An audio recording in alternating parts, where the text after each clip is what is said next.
যে সমরীয় নারী কি বলেছিলেন। তিনি বলেছিলেন যে আমাদের পিতৃপুরুষেরা এই পর্বতে ভজনা করিতেন, আর আপনারা বলিয়া থাকেন যে স্থানে ভজনা করা উচিত সেই স্থানটি জেরুসালেমেই আছে। আমেন। তাহলে সেই সমরীয় নারী জানতেন যে ঈশ্বরের ভজনা করার জন্য কোথায় যেতে হয়?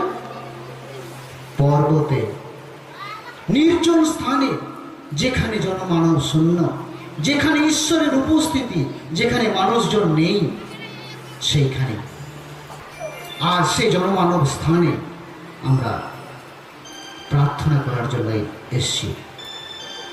আর সেই জেরুসালেমেই আছে পবিত্র মন্দির, যেখানে সেই মন্দিরটা তৈরি হবার পর সেখানে আরাধনা, ঈশ্বরের সেবা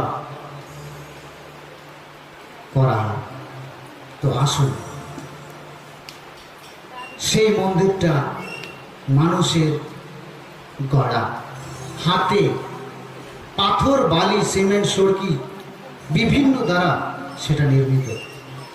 কিন্তু বলে, শাস্ত্র বলে প্রথম করিন্থীয়তে যে তোমরা কি জানো না তোমরা পবিত্র মন্দির?